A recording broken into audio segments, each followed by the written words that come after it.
So we're going to look at question 8 from paper 2 from 2019. A motoring magazine collected data on cars on a particular stretch of the road.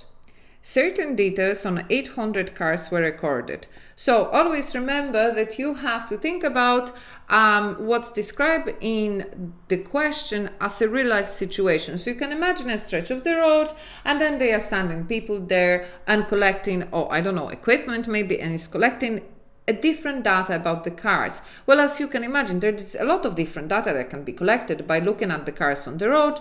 We can look at, well, what year they were manufactured. We can look at what colors they were. We can look at what kind of cars they were, what brand, what model, what make. We can collect so many different data. So this question is about the data that it was collected. So let's look at part 1.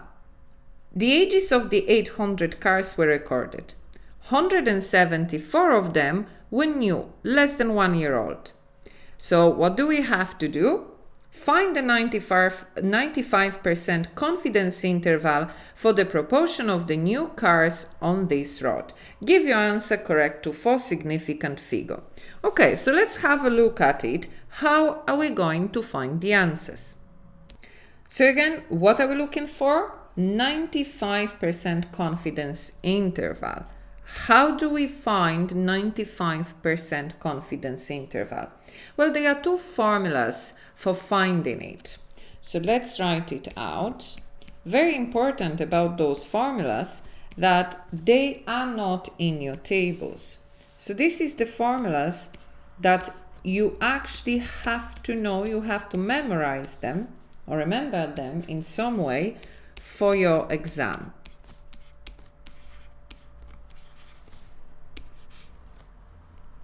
No, that's not a square root. So over square root of n. Okay, so what those formulas about? Like, look, always when you have to choose a formula, if you have more than one formula for finding a solution, the question that you ask yourself is what information do I need in order to use those formulas, and do I have this information? Can I find those information? So in my first formula, what do I need to have? Well, I have this funny P with a dash on top of it, with like a hat. Well, what does that P stands for? That P with the dash is the population proportion. What does that mean? Well, I'm saying that I'm looking at part of whole population. That's what actually fraction is about. Fraction, what fraction, every fraction is that here at the bottom of the fraction we have a whole cake, we can say, or the whole pizza, and on the top of the fraction we are saying, well, out of all of that is here, we're only looking at this part. So that's what that P is. What about N? N is the number in the sample. So how many people, not people, in this case cars, how much data we have in the sample. Then when I'm looking at the second formula, what do we have here? Well, the X with the dash on top, that is mean of a sample. Then we have this funny Snell pen. That is the standard deviation. And then again, N is the same thing, is the numbers in the sample. So what kind of information do we have here? Well, we don't have the mean, we don't have the standard deviation. Well, we have the size of the sample. What is the size of the sample? 800 cars. And what else do we know? Well, we know that we know that there is so many new cars out of all cars. Or if it was required, we can tell them how many old cars are out of all cars. Isn't it? One way or the other, depending on what they are looking for. But what they are looking for here is the proportion of new cars. So I know that this is the formula I'm going to use because this is the information I have. Because I know there is 174 cars that were new out of 800 out of all the cars. So let's put those numbers into our formula. So we're going to have 174 divided by 800. Now, confidence interval, as the word is saying, it's an interval. So it is between the two values, between the lower value and the higher value. That's why in your formulas you have plus and minus. So the minus, it will give me the lower value, and plus will give me the higher value. So let's put those numbers in. Bracket 1 minus 174 over 800 over, and the size of the population is 800, and it is the same numbers. The only difference is that we have plus on the other side. So like I'm saying, take a note of those two formulas as they are not in your tables, so you do need to know them for your exam. And over 800. Now, let's put that in the calculator to get the values of it. So fraction line 174 divided by 800 minus, not plus, minus 1.96 multiply square root fraction line. Now be just careful when you're putting fraction upon fraction. So we have the fraction line, so this is the fraction I'm putting, that's the line I've put in here. Now I am now on top of the fraction, and on top of the fraction I have another fraction. So now I press a second fraction sign. So 174 over 800 multiply by bracket 1 minus again fraction 174 over 800, close the bracket and divide that by 800. So we have 0.1889112. So let's write it out. So 0.18892. Oh, 1205. Okay, I say that's plenty of numbers. Now let's look at the second option when we change that minus into plus. So we get 0.246087. So 0.246089. Now, the question is saying we have to give it to 4 significant numbers, not for decimal place, but significant numbers. So this one is the first significant, second significant, third and fourth, and the same here, first, second, third and fourth. So one will have to go. So that one we just omit, so it will be 0.1889. Here 8 will have to go, but because 8 is more than 5, therefore that 0 becomes 1. We can as well write it as a percentage, so 18.89%, and the interval to 24.61%. So that is our 95% confidence interval. Okay, let's have a look at next part of this question. So the data on the speeds of these 800 vehicle is normally distributed with an average speed of 87.3 kilometers per hour and standard deviation of 12 kilometers per hour. So what is the question? What proportion of cars on this stretch of road would you expect to find traveling at over 95 kilometers per hour? Right, okay, let's consider lots of information given. Let's consider what they mean. So they are saying now, like that's what I said in the beginning, they collected different kind of data. So this, first we were dealing with the year of the car, now we are saying, okay, with the speed of the car, and then 800 vehicles. So they are saying it was normally distributed. So what does that mean? So if I have all the data, observe Normally distributed means that it will go up and it will go down. That's the normal distribution. Now, don't mind, mine is not very symmetric, but it should be very symmetric. And then they are saying that the average speed was 87.3. What does that mean? It means that when they added all the data collected, all of this data from here, all this speed of the car, and they added them up and then divided by how many cars, 800, they find out that the value of the average, so that means mean, is 87.3. Now, and then they are saying that the standard deviation is 12. So what does that mean, standard deviation is 12? As the word is saying, it is by how much we are deviating from the standard. What is the standard? Standard is 87.3. And how much are we deviating? And we are deviating in both sides by 12. Now, why is that important? Because of empirical rule. Now, in your question for higher level, rarely the knowledge of empirical rule comes in. However, just to remind you, when we have one standard deviation, that means that all of these results here, so 87.3 going down 12 and going up 12, that will be 95% of all the results. Then if we go another standard deviation,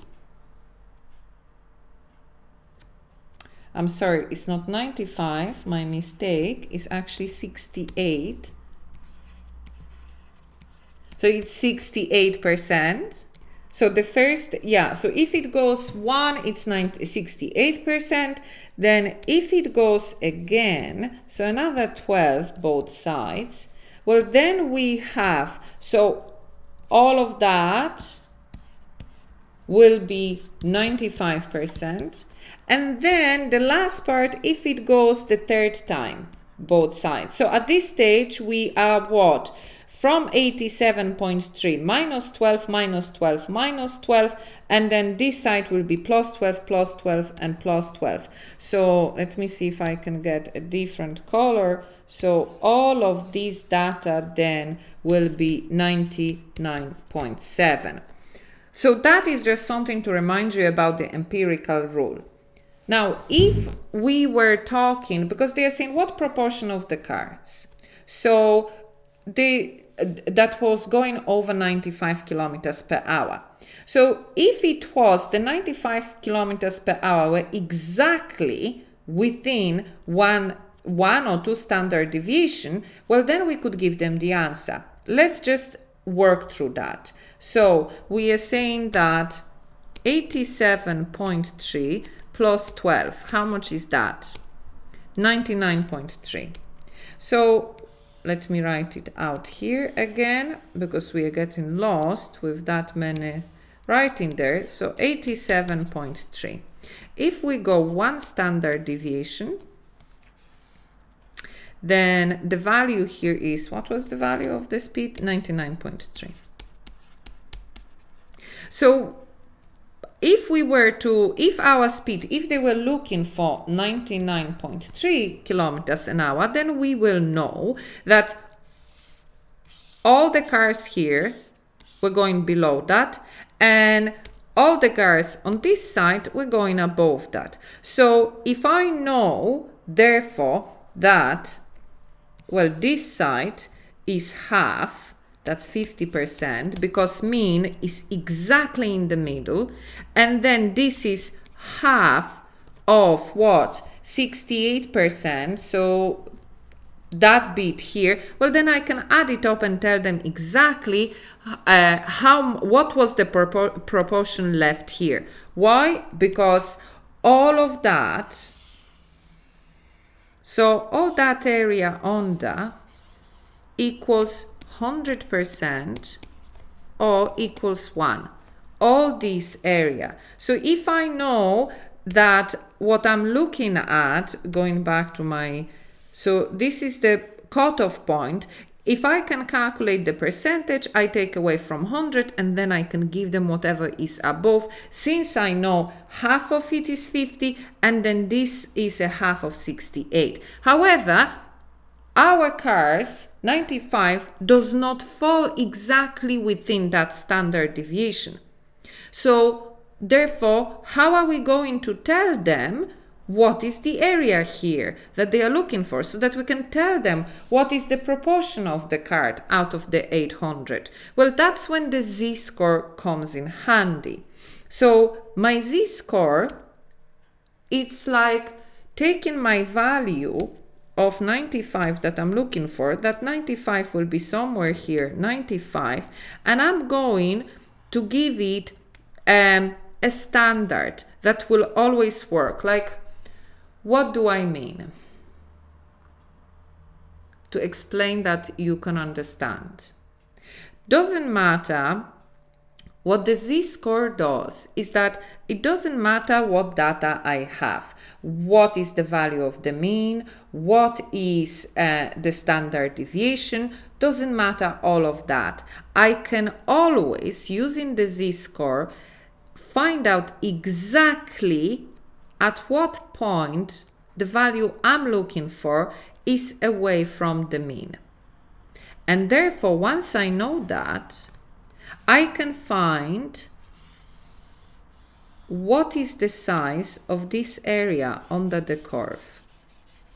Does that make sense? Let me go again. I just want to make sure that you understand what is the z-score. So again, we have normal distribution with the mean of 87.3 and the standard deviation of 12. Now we know that if I go full standard deviation, I'm going to have 99.3. However, the value I am looking for is somewhere here, because that is 95. And what I want to find out is, since I know that all of that area equals 100%, or I can say it equals 1, therefore I want to find out what part of that area is this one here, people that are driving over 95 kilometers per hour. So if from the 100 or 1, I will take away area that is given to me here, because I can read that area from the table, well, then I will be able to tell them whatever is left over. Let's look at the table. So open your table, page 36. That's where we have our normal distribution. So again, this area here under the curve is equal 1 or is equal 100%. If I know, you can see that this 1 and 2 and 3 that stand for standard deviation, but this z is not exactly neither 1 standard deviation, not 2, not 3, is somewhere in between. So if I can find this value, therefore I will be able to read that area under the curve, because this is where I have that area. For example, let's say if my z value is 0.1, as you can see it here, well, then the area under the curve, so 0.1 will be somewhere here, then it will be 0.5398, meaning 53.98%. Yeah? So that's why we are able to read. If we have the z-score, we are able to tell what area under the curve that z-score represents. Okay, so let's go back to our calculation. So how do I find what is that z-score? Well, we have a formula for it. Formula for z is actually in your table. Let's go back to our table.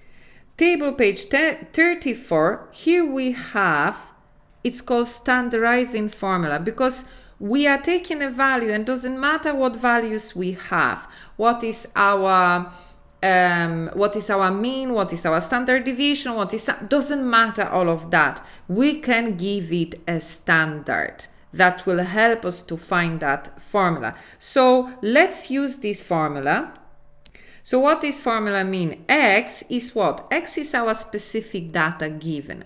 And the data we are looking at here is 95 minus that funny sign looking like Q. That means a mean. And what is our mean? 87.3 over. And then this sign means what? Standard deviation. A standard deviation is 12. So let's find the value of our z-score. So 95 minus 87.3 over 12. So that is what? 0.64. So 0.64. Now I want you to pause for a minute. I want to explain to you, maybe that will help you to understand the z-score better. So what is actually that z-score? Let's put words in place of letters. So X is data. I'm just going to write data. We understand that this is our specific data given. Minus mean over standard deviation. So what am I looking at top here? So I'm saying, okay, our specific data, how far is that from the mean? That's what I am putting here. So how far from the mean is our specific data? And I'm asking myself a question, what portion of standard deviation that part is? Is it less than 1 standard deviation? Is it more? Is it 1.5, 1.3? I don't know. Here, this is the answer. So our difference between mean and the data, so this difference here is 0.64 of standard deviation. So that difference here is 64% of my standard deviation, of that 12. That's what it is. That's what it means. Okay, so let's read now what is the area under the curve for this value of z. So here we read the value of z. So here we find 0.6, but then we need 4. So here is 0, 0, so that would be 0.60, 0.61, 0.62, 0.63, so 0.64. So this is where I have my 0.64. So it is 0.7389. Let's take it down. So it is 0.7389. Again, what does that number mean? So again, when I'm looking at, well, we can use this standard deviation. So this is my 95. So the area from beginning here, of this area, all the way to my 95, this area here, all of that, that is the area of 0.7389, or I can say is 73.89% of all that area. Now, we are looking for what? For cars, not that were driving below 95, but for the cars that were driving above 95. So actually, I'm looking for this side of the area. How do I get it? Well, either from 100%, I take 73.89%, or from 1, I take 0.7389.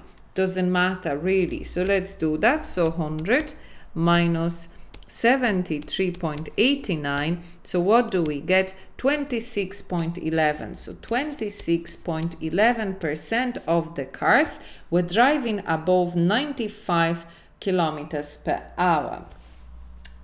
So again, I want to draw your attention to what was happening here. So they are saying what proportion. Basically, they are saying what percentage. So we are looking for percentage.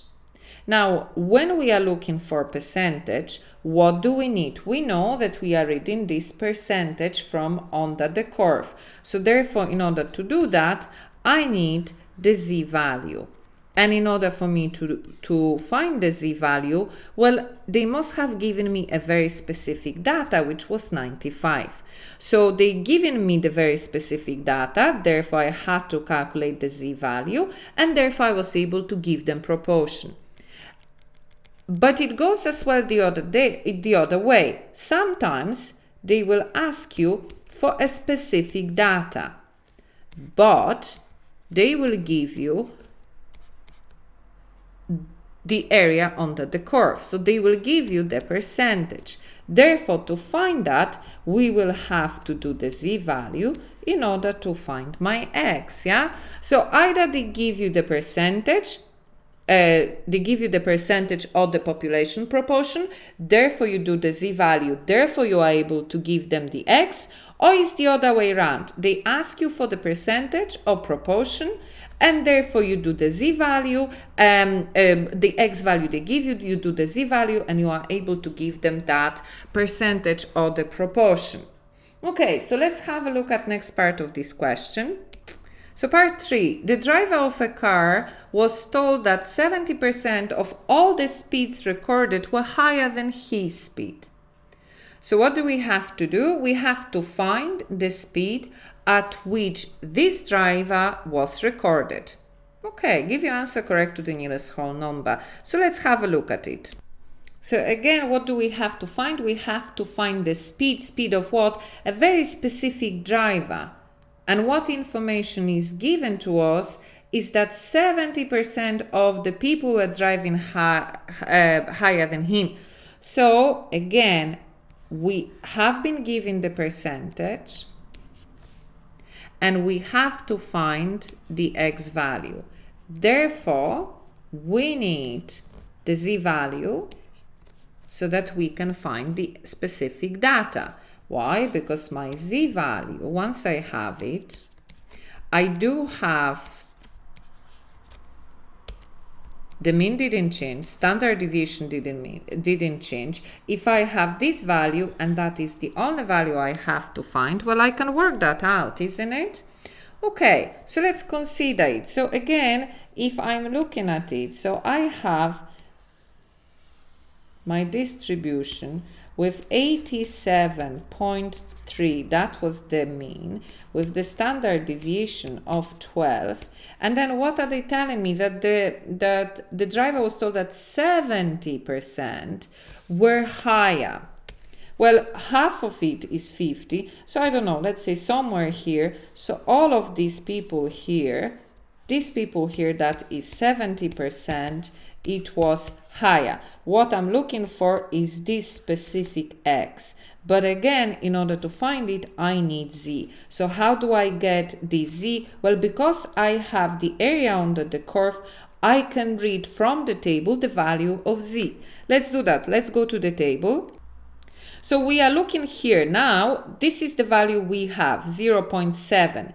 And then we will be looking for this value here. So I'm saying, okay, where in these values here, I have 0.7. Remember that they are put in growing order, yeah? So here I have 0.5, 0.6, 7. So 7 must be somewhere here. Now, I don't have a 0.7 exactly. I have two different values. So how do I find 0.7? What I can do, I can add up these two values and divide it by 2. So this value here will be what? 0.52, and this value here is what? 0.53. Yeah, so let's do that.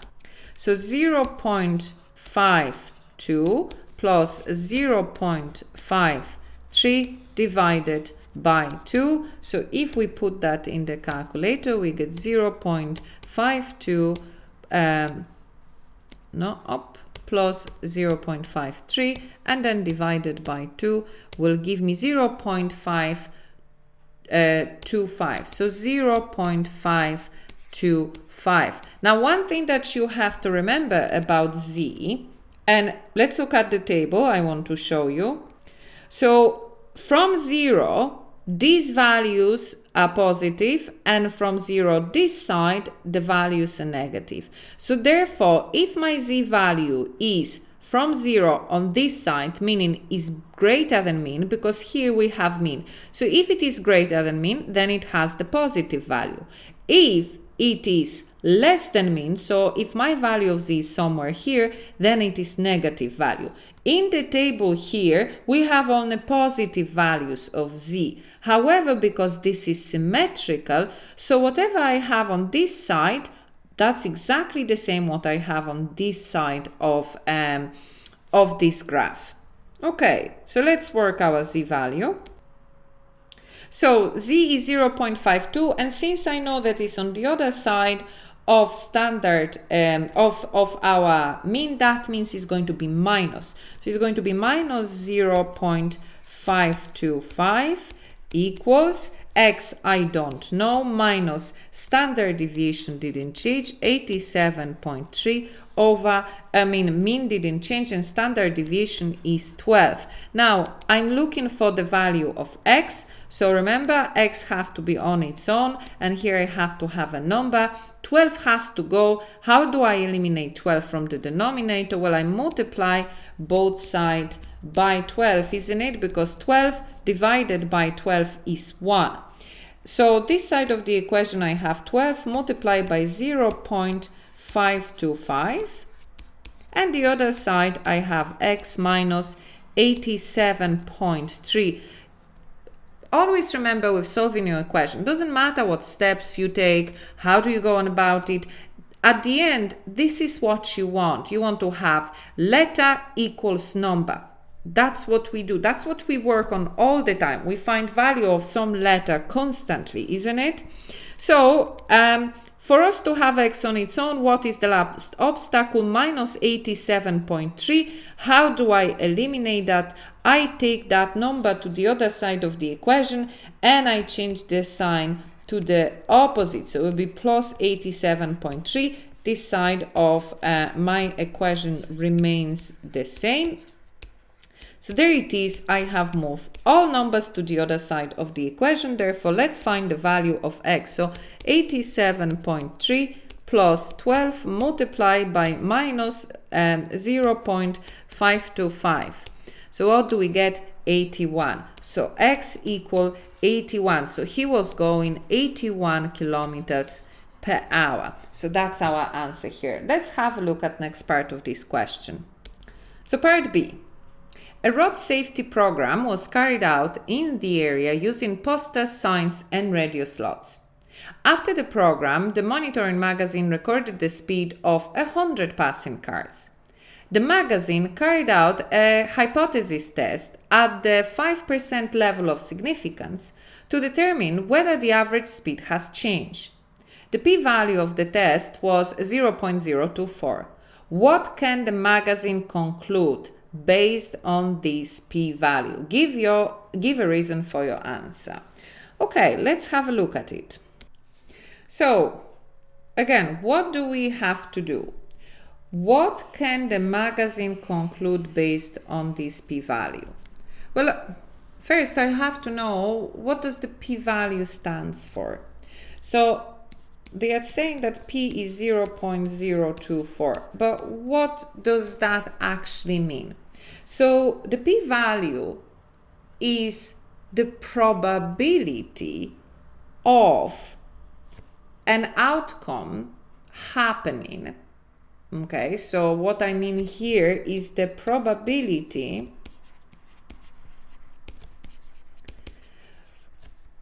of what happened here. There was 100 cars taken for the check of the speed. So probability of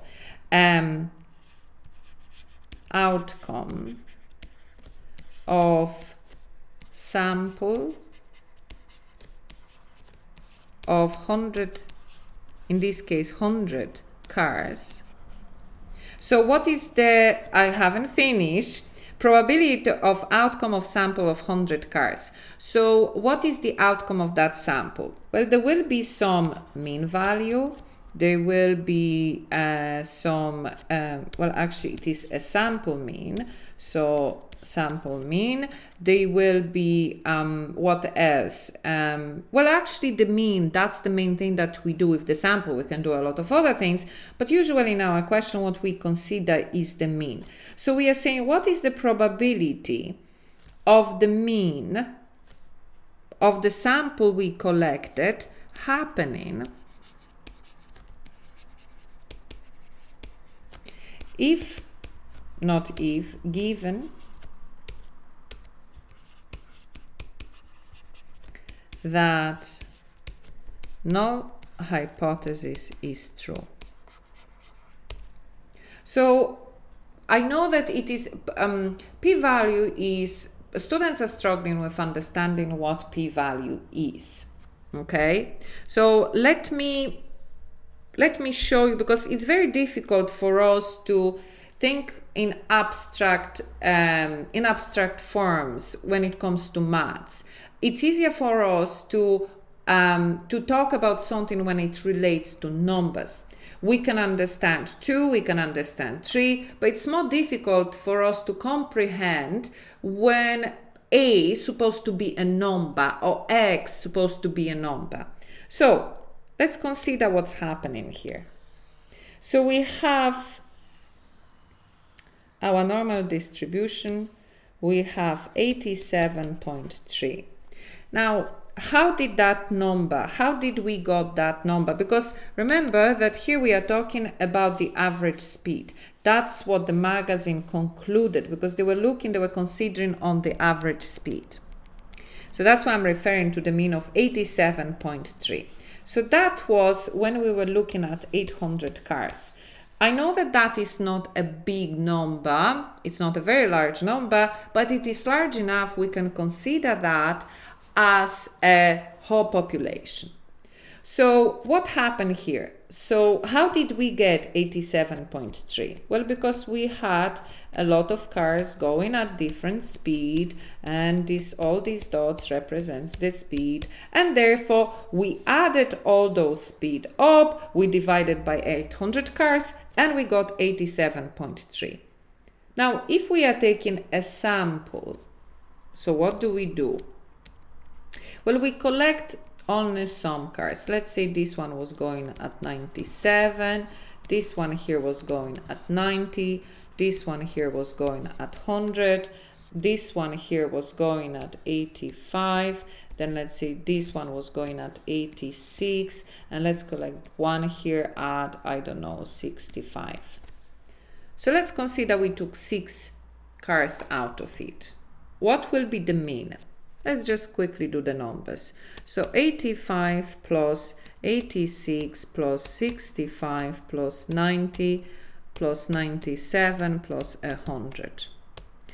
Divided by how many cars? 6. 87.16. So 87.16. That is our mean. Now, if I take another, now mind you, I took only 6 cars. They are talking of picking 100 cars.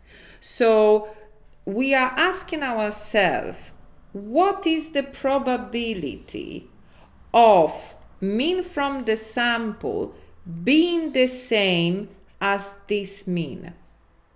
Well, the probability of that should be the same, should be really, really small, isn't it? Because every time if I pick numbers, let's say I pick those 3 that I have here, but in another sample I pick, let's say, this car, which was 86.9. Let's say I pick this one, which was 62. Let's say I pick this one that was 70. Now, if I was to add up these numbers now and divide them by 6, I will get a different mean. If I pick a different order numbers and again find the mean, it will be a different mean. So what I am trying to say is that the probability of me finding exactly the same mean should be really, really low. I should, every time that I'm picking a sample, I should find a different mean. Every time, because it's different numbers. In what situation will I have the same mean. Well, if all my numbers are close here, isn't it? They are about 87. If all of them are about 87, well, it doesn't matter what I will pick, when then I will get that type of a mean. But that will question my sample, isn't it? That all the results are similar. Well, that's why we are talking as well about level of significance. So when the value of P is less than the level of significance, well, therefore, we reject null hypothesis. If the p-value is greater than the level of significance, therefore, we fail to reject the null hypothesis. So the first thing we have to consider, what is the level of significance and what are the hypotheses? Now, level of significance for your question will be always the same, 5%. So we are saying that my P, therefore, has to be either less than 5% or P has to be greater than 5%. If it is less than 5%, we reject null hypothesis. And here, if it is greater, we fail to reject. What are the null hypotheses here? Well, they are not telling us what are the null hypotheses. However, usually when we are stating a null hypothesis, we are saying that whatever change we have introduced, it didn't affect the overall outcome. So again, what is happening here? So this magazine was looking at the cars, was looking at the speed, looked at 800 of them. After that, after they've collected, after they've done that, there was a road safety program in that area. They use posters, signs, and radio slot. Well, obviously, a road safety program will be about, well, reduce your speed, drive within the limit, don't overtake, don't drive too fast. That's what that's going to be. So the null hypothesis here will be saying, so this previous situation, there was no changes. And we got the data saying 87.3 is the speed, isn't it? That was the data. Now, they introduced a change. They brought the road safety program. So now they are stating that, okay, though we brought the change, it shouldn't have affected the outcome. Well, we know we are hoping, but that's usually how we state our null hypothesis. So in this case, our null hypothesis would be saying that the average speed didn't change. Though there was a did not change.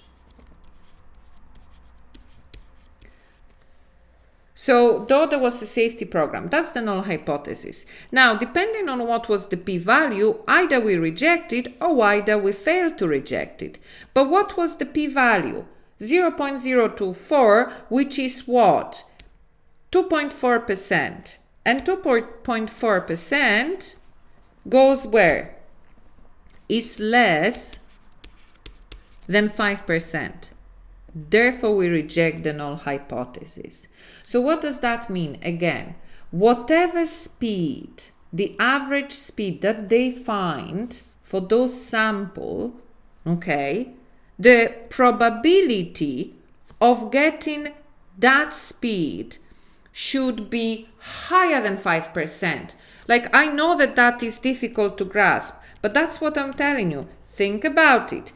If I picked different numbers every time, what will be the probability of me getting the same outcome should be really, really low, because every time these numbers are slightly different. When I add them up and divide them, I should have different result every time because they should be different. So that's the idea of the p-value. That's why we reject when it is less than 5.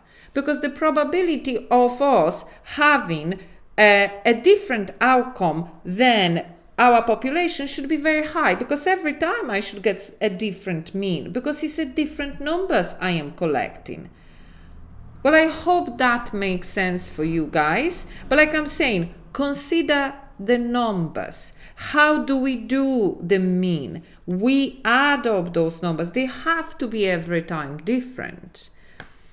So therefore we reject. So that is our conclusion.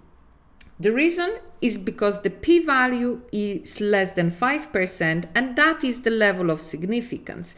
And when p is less than level of significance, we reject the null hypothesis. So that means that average speed did change. We reject that hypothesis. We don't give the alternative one. No, we're just saying that we reject that the average speed actually did change.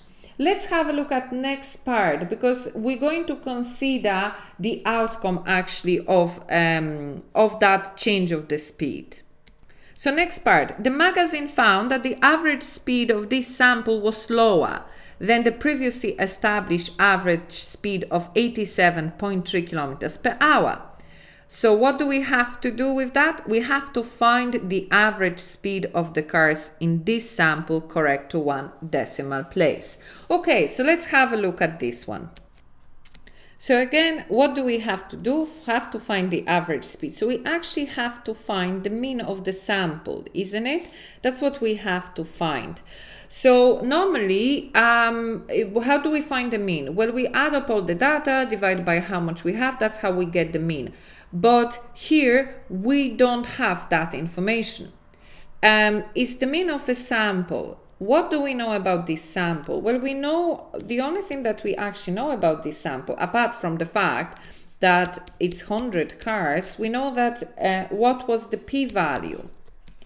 Now, what does that p-value mean? Well, like we said, it's the probability, but don't forget that that p-value, that p-value is divided evenly at the end of my distribution.